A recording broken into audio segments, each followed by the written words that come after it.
Big thanks to Dominic and Gopakumar for the fantastic work which they are doing. Polycab and all the sponsors here to see that they are supporting this activity, because one thing is very, very clear, that India definitely needs to become more electrically safe.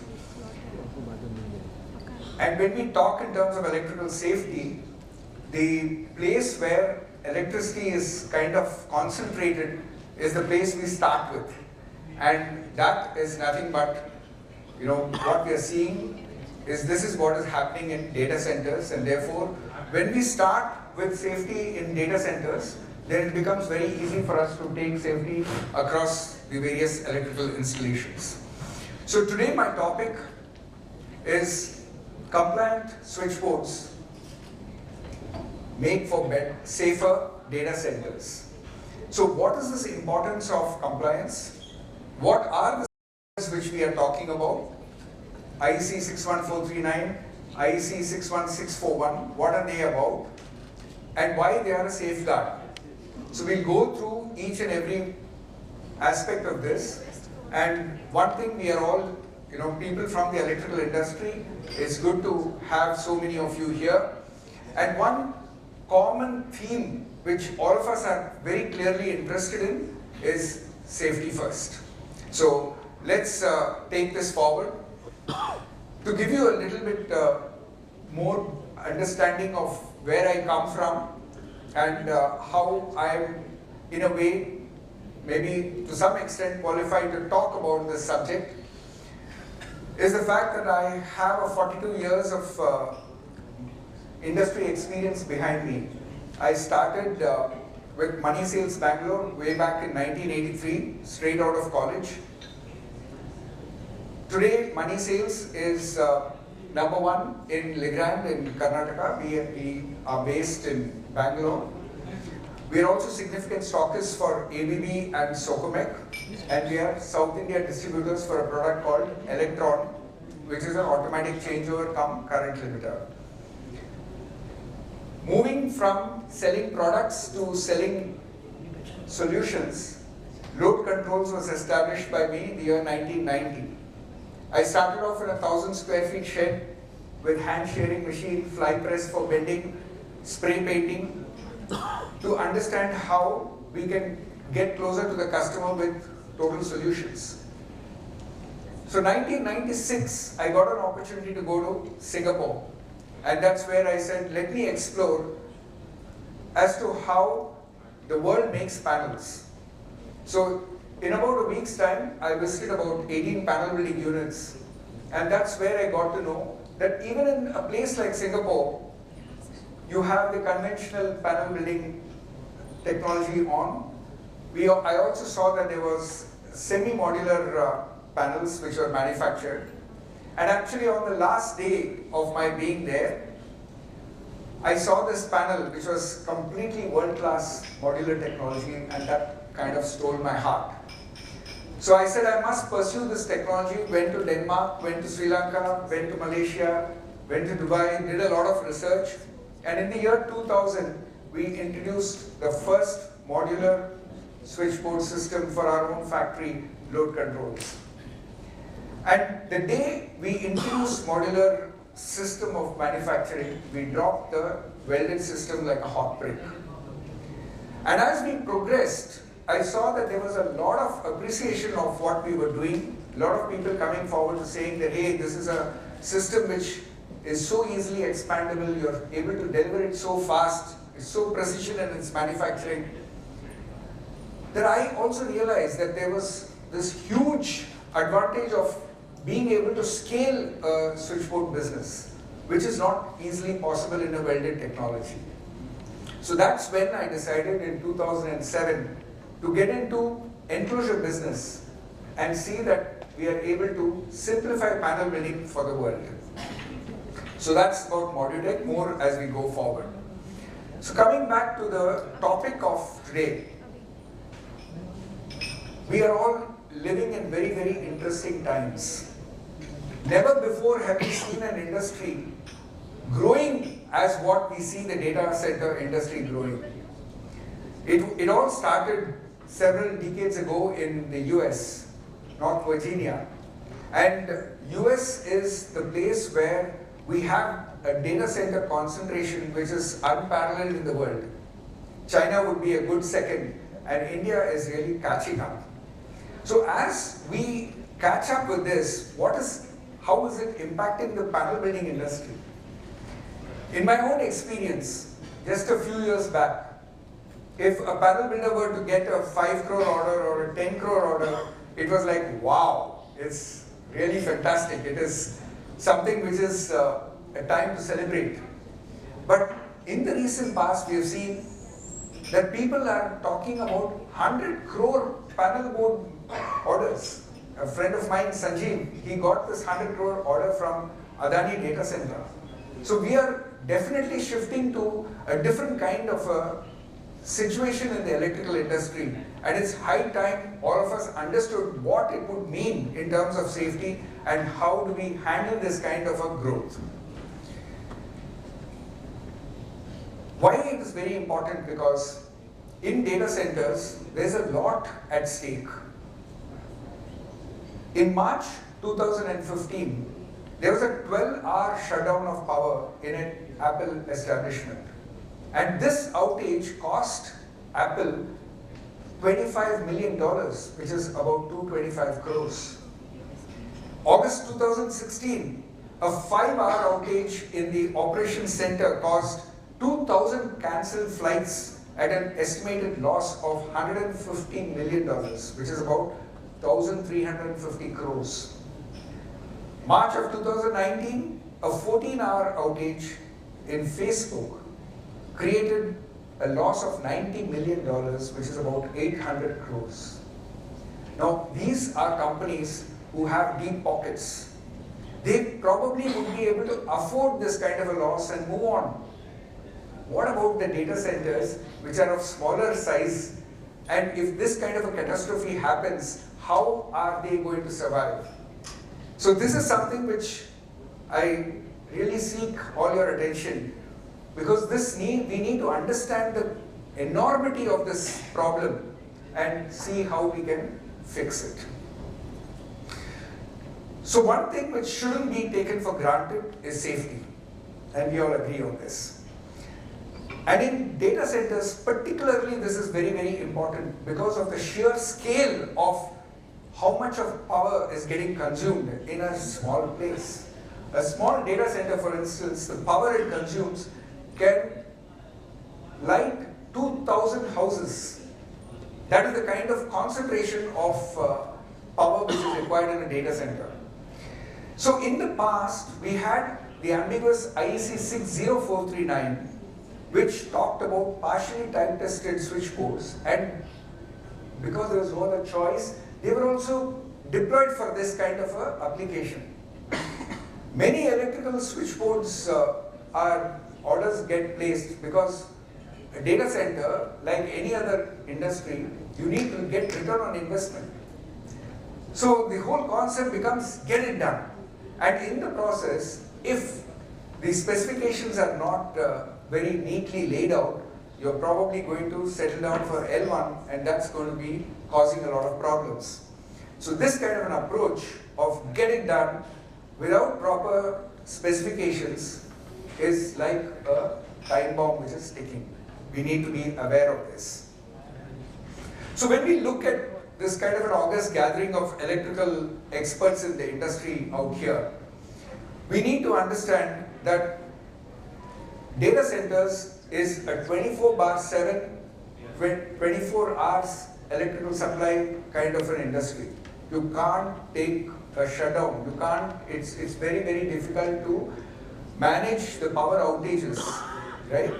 And to ensure business continuity, data centers rely on electrical switchboards. This is the heart of the entire electrical system. It's like your brain.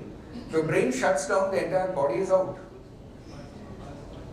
Electrical consultants, therefore, in particular, play a very pivotal role in ensuring that this electricity supply is reliable, efficient, continual, and This is where, I'm reminded of the Spider-Man movie. When Peter Pan realized that, there is some special power which he has been bestowed with for whatever reason. Mind thinks like a monkey. It goes in different directions. And that's where he gets this advice from his Uncle Ben, saying, please remember that with great power comes great responsibility. And this is my message to each one of you in this room. We are all individually responsible for electrical safety in various aspects of what work we do. And when we have this kind of a responsibility, it comes with a kind of a mindset which needs to take care. And that is something which I'd like to sensitize each one of us to in this evening. Now, as India's data center infrastructure expands, there is a need for standardized electrical switchboards. Now, these need to be modular, they need to be adaptable and scalable. Why? Because data centers scale. The kind of data centers which are coming up, today what has been established, within 6 months there is an expansion. Within another 3 months there is an expansion. So unless your switchboards are going to be modular and scalable, it's not going to happen. The switchboards need to be made faster, smarter, with a lot of digitalization which comes into it, automation which gets thrown into it, safer, which is something which we have already discussed. Greener is important because we need to be looking at sustainable ways of growing. We care for the planet and we need to ensure that everything which we do is sustainable. In a welded panel, it's not as sustainable as a modular system. So this is something which we need to understand. When your project is over and you go on to the next project, in a welded panel, it's very difficult to remodify it to your new requirement. Whereas in a modular system, almost 60% of the switchboard can be salvaged, which is very, very important. And of course, compliant. We need to be adapting to the standards which are very, very important for safety. So government bodies, EPC contractors, end users have started increasingly specifying compliant switchboards. Now, if you go to a country like Australia or Europe or Abu Dhabi, to supply a panel which is not compliant is illegal. Whereas in India, it is still not so. It will probably take another decade for Indian government to bring in legislation that you have to go for compliant switchboards. But whenever that is going to happen, it will definitely happen, and I'm sure all of us are going to be around to see this kind of changes. So the obvious answer lies in not just specifying the standards the electrical switchboard manufacturer will have to comply, but knowing how to ensure this conformity. So each one of us will have our own factories, our own expansions happening. But Gopakumar has been kind enough to give us an order for his factory expansion.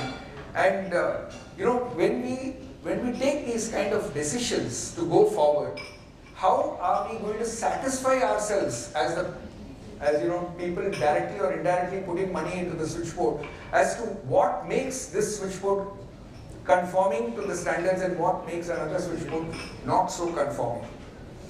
So the pertinent questions which come up is how can data center operators ensure uninterrupted power available and at uncompromisingly safe measures? How can they guarantee compliance with the higher standards of IEC 61439-1 and 2 and IEC 61641, which is for internal arc protection? Internal arc is a big danger, particularly when power is concentrated to such an extent in one particular location.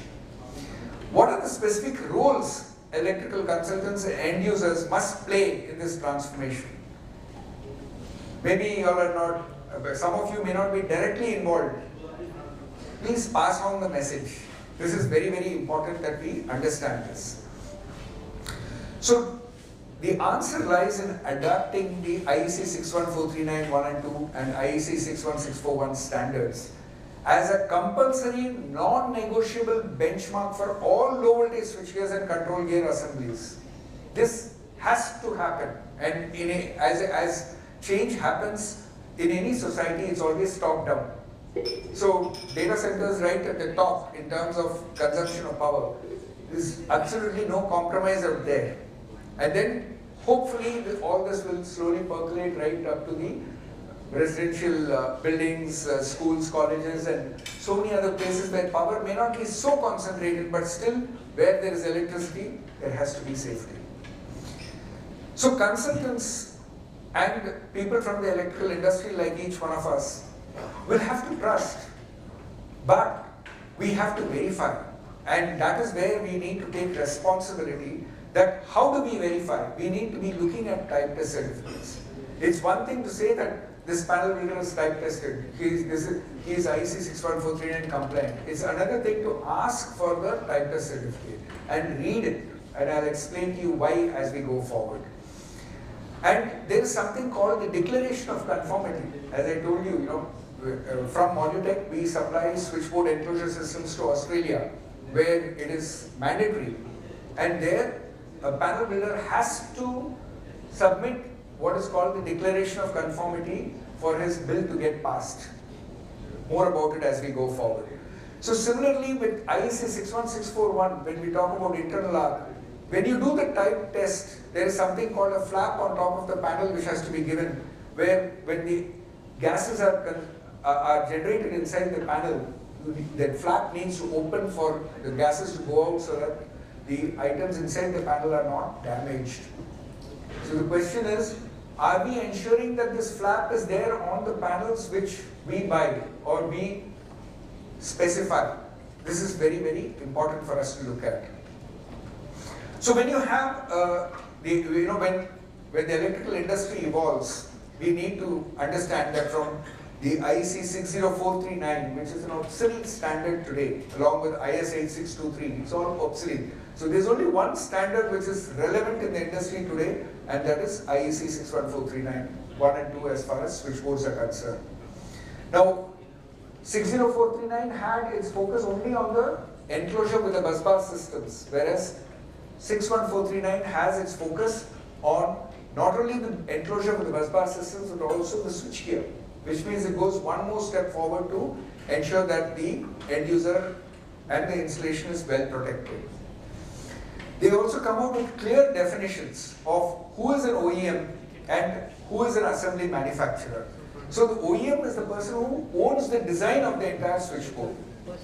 An assembly manufacturer is the panel builder. So when you're passing the bills of people in the projects, when you're specifying, when you're going about the entire installation in a particular project, it's important for you to understand these roles and responsibilities played by different agencies so that you will be able to ensure that it is done properly.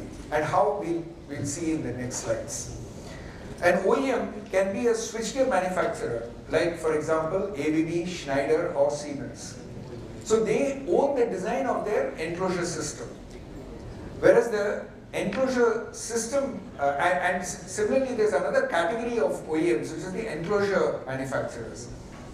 And there we have the likes of Modutech, Rittel and L Steel, to name a few, who own the design of the entire switchboard. Right? So the people who own the design, they then see that this percolates down to other panel builders, help them to adapt these standards, and then ensure that the system works for more and more people. The assembly manufacturers are then panel builders who assemble the switchboard enclosures in tandem with the instructions and training imparted by the OEM manufacturers. So it is the responsibility of the OEM to see that the assembly manufacturers are aligning with these design criteria. Similarly, in IEC 61641, when you look at the verification of the design to internal arc aspects, it complements the entire technical aspects of the enclosure system and therefore makes it work well for the end user. Now, if you put all the panel builders into this kind of a pyramid, in India, you will find that the bottom part of the pyramid are all non-compliant panel builders. And when you have so many non-compliant panel builders, it is important for you to understand what are the risks you're going to be undertaking when you place orders with such panel builders. Then you have the IEC 61439. Some panel builders go and get the certification themselves, and they come into the next category. The third category comes where you have this original equipment manufacturer and the assembly manufacturer. Now, when you choose a panel builder, it's very important for you to appreciate that a panel builder who is working along with an OEM takes the benefit of all the knowledge which that OEM has developed over a period of years in electrical safety. So there's a lot of hand-holding, lot of training which is given by the OEM to the panel builder. So these are various categories. Of course, you have specialist panel builders also right on top of the pyramid, where they go into drought motor control centers, power control centers, with the oil and gas and more critical kind of an industry. So when we talk in terms of training which has to be given to the panel builder, you have panel builders who are compliant, and then you have panel builders who are non-compliant. And we need to understand what are the risks. So when you look at training and awareness in compliance systems, it's a continuous attitude which is demonstrated by the company to learn and grow. And one has to check whether this is available with non-compliant panel builders. When there is an OEM panel builder relationship, there is a need for the OEM to continuously audit and monitor the progress made by the assembly manufacturer. Now, this kind of a relationship is not there with non-compliant panel builders. The reputation and trust when a customer perceives, he automatically gets more confidence when there is a OEM panel builder relationship, because there is a constant engagement and a constant imparting of knowledge which takes place. And then there is this competitive advantage where when an OEM is focused on ensuring that whatever work he puts in, another 10, 20, 100 people are going to get benefited out of it. There is a lot of R&D, a lot of innovation, a lot of technology which gets into it, which is available at the disposal of the assembly manufacturer. Now, when you look at a project, there are three major stakeholders who come together to ensure that the project is completed smoothly and to the satisfaction of everyone connected with the project. So first we have the end user, who is the data center person who is investing in the data center in the context of this evening. He comes forward and he wants what? He wants trouble-free data center. He wants an efficient and convenient system for operation. So what does he do? He calls the electrical consultant, gives him the brief, and then he says, and taking this brief, what does the consultant do? He specifies in his tender that he wants this quality, he wants this reliability, and above everything else, he wants compliance to these standards. So once the specification is drawn like that, then the panel builder comes into the picture, and his job is not just to comply with these standards, but to also demonstrate his commitment and competence in panel manufacturing. So when you do all this, what happens is trust gets developed between the stakeholders, and therefore you get a much better quality of electrical installation. So when we get into these kind of projects, it's very important for an electrical consultant or an end user for that matter to look before he leaps. And this looking has to be with documents. What is the documents which are available with this panel builder, and how does that give him confidence? Why this is very important is, from my years of experience, I have realized and I have seen with my own eyes in several places, what gets tested by a panel builder or by a system is not necessarily the same thing which gets supplied to the projects. For example, if you take short circuit, for your panel to pass a short circuit test, you need a busbar insulator to busbar insulator distance to be defined.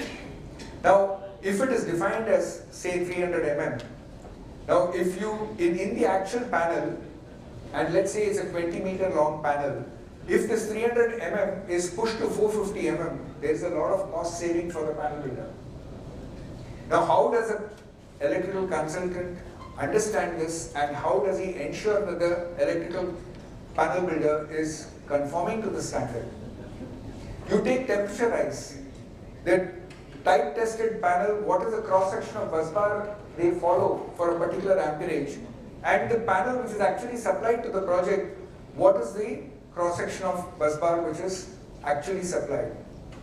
And if you are able, most of the tenders we come across, the electrical consultant himself adds a lot of cushion, considering that there is going to be an expansion in future.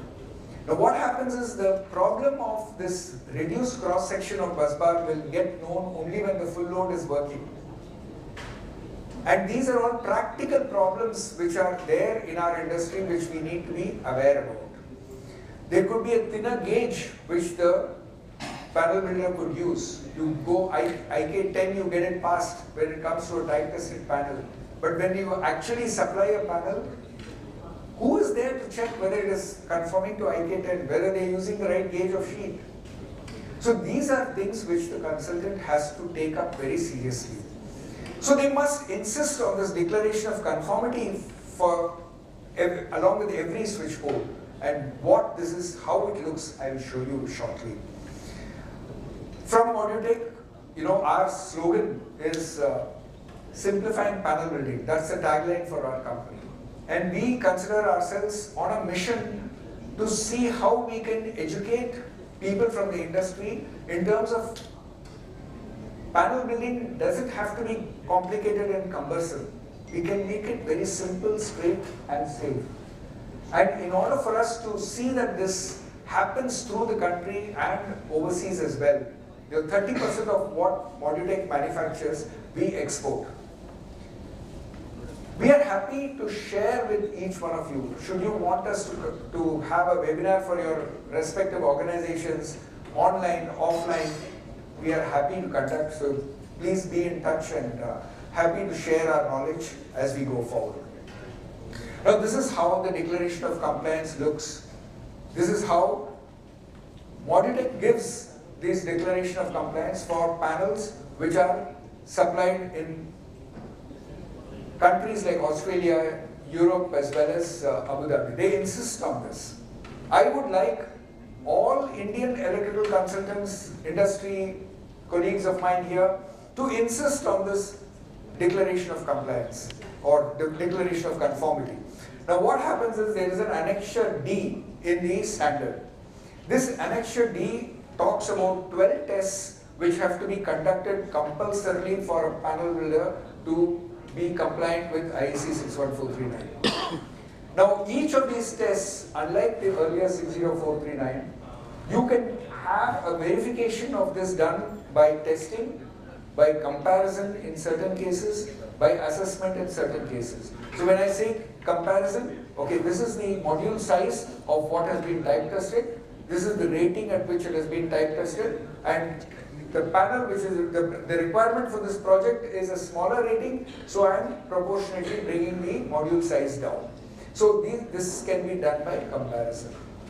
And then by assessment is by calculations. You have type tested it for 4000 amps. Now in this project you need it for 3200 amps. So how do you have the right cross section of the bus bar arrived at for 3200 amps? So all these are by calculation, and this is permitted by the standard. So these are about 4 tests which has been lined up here, and these are the rest of the tests which add up to a total number of 12 types of various tests which are absolutely mandatory, compulsory for the panel builder to have gone through in the type testing. And from Modutech, directly, indirectly, we have invested more than around 2.5 crores in type testing of switchboards. As an Indian enclosure system manufacturer, I can proudly say that our system is type tested maximum number of times as per IEC 61439. We have done it 16 times. Any other Indian manufacturer would have probably done it 2, 3, 4 times. So that's the kind of gap between where we are and where our next competitor is from an Indian background. So we are trying to do something different. We are trying to do something which will make a difference in terms of safety and compliance in the industry. So I would welcome each one of you to our factory. Then come and have a look at how we do this, what are the systems we follow. We'll be very glad to share all that. Now when you look at the role of an electrical consultant and an end user, I've sort of summarized it in these points. So as an electrical consultant, one must first recognize himself as a strategic partner for a project in terms of the safety, efficiency, productivity of that particular system. So for this, I would like to, personally, I've been in this industry now, as I said, for 42 years, and in the panel building industry for 35 years. We have done a number of projects. Not even 5% of the electrical consultants ask for the type test certificates. Now why this is very important is that I can have a type test certificate for say 5000 amps bus bar, and I could have passed it with forced ventilation. Now the question is, when I am supplying the panel, am I having that panel with forced ventilation or natural cooling? Unless you check the certificate, you will not know. You will just say IEC 61439 approved. That is not enough. Similarly, in terms of the cross-section of the bus bars, several places one can say something and do another.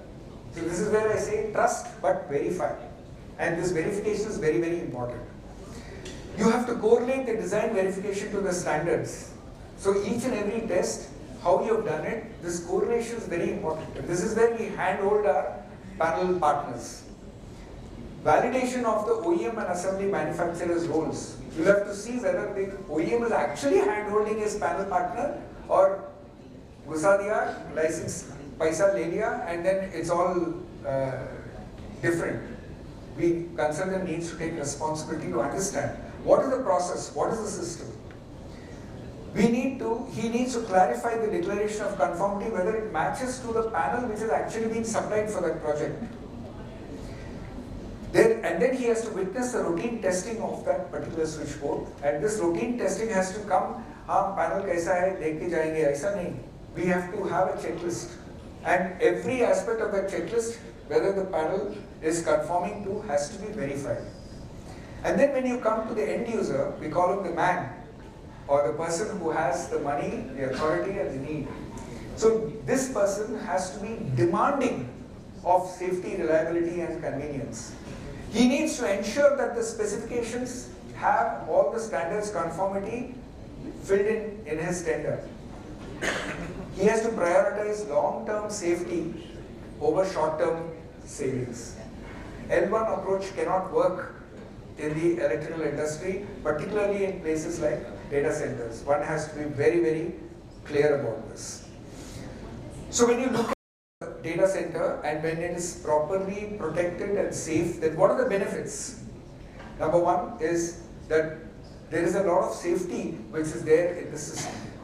There is a reduced risk of electrical fire, faults or arc flashes. A lot of reliability gets built into the system. Systems work under rated conditions without overheating. I have seen in a factory in Chennai, you go into the electrical room, it's a 5000 amps panel, and the doors are removed and an Almanard fan is put to ensure that the bus bar is cooled down. All these things are practically happening, and I think all of us have to put our minds together to ensure that we change this scenario in India. I've never seen such a thing in any of the overseas countries which I visited. In fact, my wife's common complaint is, even when we go out for a holiday and I go to a new building, the first thing I want to do is I want to go to the panel room and see how the panels are located out there. So I've seen quite a number of panels in India and overseas. Overseas, we don't see this kind of a system, particularly in the advanced countries. So we must change this in our country. The modular system, the flexibility, the adaptability to future needs, all these are the scalable approach of electrical switchgear, which is very, very important. Trust is very important when you go into a data center. The data center, we spoke in the beginning about how much money was lost by Apple, Delta Airlines and Facebook. It is not only about the money, it is also about the credibility loss. It is also about how the customers are going to be perceiving this company in future. So a data center, they cannot afford to take chances as far as safety is concerned. So for projects where uptime, intelligence and energy performance are key, Moditech stands out as the most type-tested system in our country today. I'm glad to share this with all of you. And once again, invite you to our factory in Bangalore. You can see how we work, and I'm sure you will be able to, we can have a good conversation over that. To give you a case study, Goldman Sachs, they entered into India a long time back. They were spread across 5 different locations in Bangalore, and they wanted to consolidate everything, all their offices into one location, and they're very data center intensive. So they approached Kalyani developers and they put up this Helios Tech Park for them. So all the offices came into this centralized building. Load controls and Moditech were given the order. Sripeksha consultants were the electrical consultants. And this was done in the year 2014, and till date, there's been absolutely no challenge. And this is what we want to see. In fact, if you go to the Helios Tech Park, if you go inside the electrical panel room, you'll find that till date it is so neatly maintained. And these are things which, Goldman Sachs will not permit the builder to maintain it any other way. And there is so much we need to learn from this kind of a culture, which I pray that all of us are able to put our heads together to ensure that we do our bit in whatever electrical installations we are connected with. So to sum up, IEC compliance is not just about standards, they are a safeguard. These ensure safety, reliability and peace of mind. We can then move on from one project to the other project. Investing in compliance system is a long-term benefit, and we always have to start with the end in mind.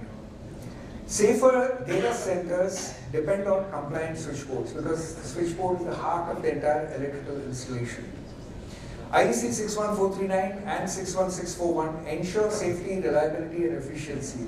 Please let us insist on it. Ensure compliance by working with certified manufacturers. How you choose your vendor is extremely important. Educate stakeholders about the importance of IEC 61439 and 61641. If you go into YouTube and put the search on IEC 61439, you will see that quite a number of Moditech videos come up. So we do believe that it is our role to ensure that we are able to spread this knowledge to the industry. Take the first step towards safer data centers today. Yeah. So thank you so much for your patient listening. We will take questions. If you have any questions, please. There are 3 questions. Can you take the mic, please?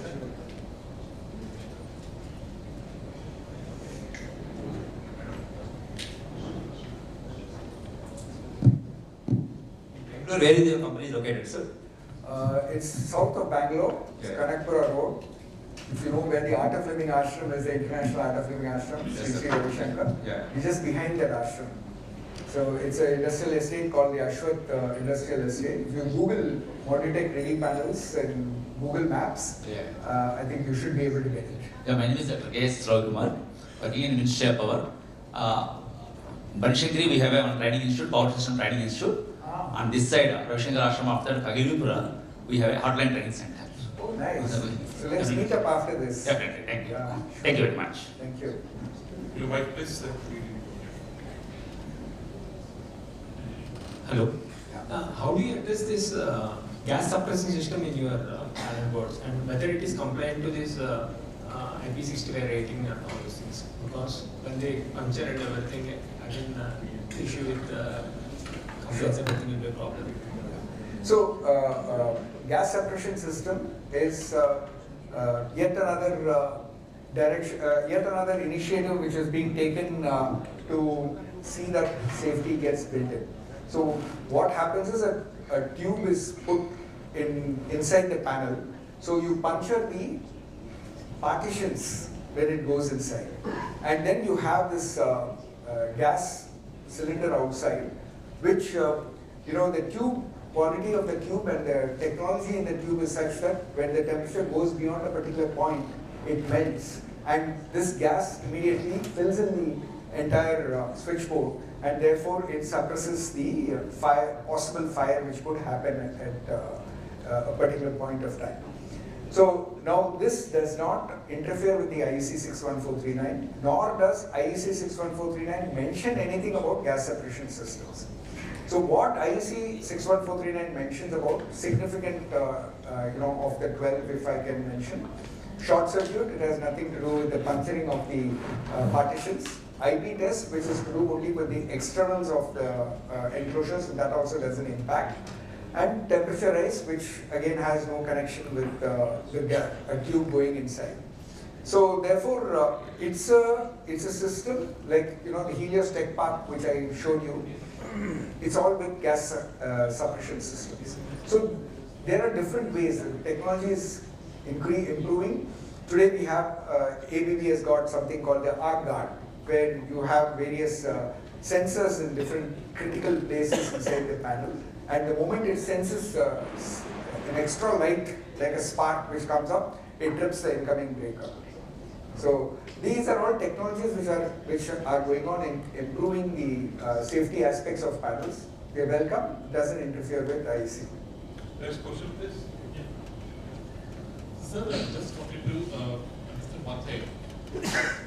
Based on, I've heard a number of times they're talking about IEC 61439, and one point that I like to add is IEC 61439 is not another standard for panels, it is the only standard for panels today. Correct. So anyone who is thinking of conventional panels shouldn't exist Correct. in today's time, and each and every module should be tested.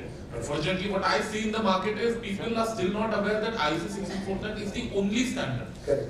Any other test cannot be carried out as per any other standard. So whether it is 60439 or 8623, I think BIS has already adapted from all these to making IS 61439 as the Indian standard. Absolutely, absolutely. Fully appreciate and endorse what you're saying. Can I take last question? Sir, there is no testing lab which is registered under BIS portal which can test as per 61439. So is it okay to have switchboards complying to 61439 tested from a non-accredited lab? No. See, there are NABL accredited laboratories, and any IEC 61439, it has to happen in an NABL accredited laboratory. No compromise on that. But if you go to BIS portal, there is not a single lab which is accredited as per BIS. I'm afraid I need to check that data. I'm not aware of it. But the places where we have got our switchboards type tested is CPRI, ERDA. We have also gone overseas, PT&T laboratories in South Korea, DECRA laboratories in Dubai, so on and so forth. So I'm not aware of this BIS specifications of the number of laboratories. I need to check and get back.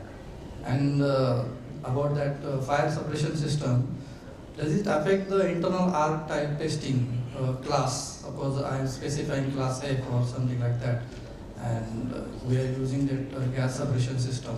Does it affect that? Both can be done parallelly because the technology behind the internal arc system is to have a flap on top of the panel such that when the gases inside get, like a pressure cooker, when the gases become too much during the time of a short circuit, the arc has to have a place to escape. The moment the arc has a place to escape, then the switchgear inside the panel does not get unduly damaged.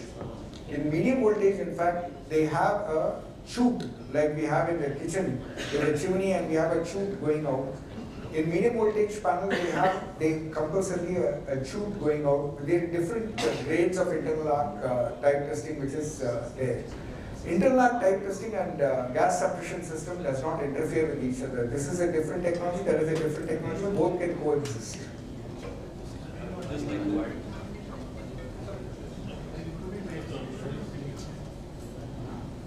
I would just like to add what he said.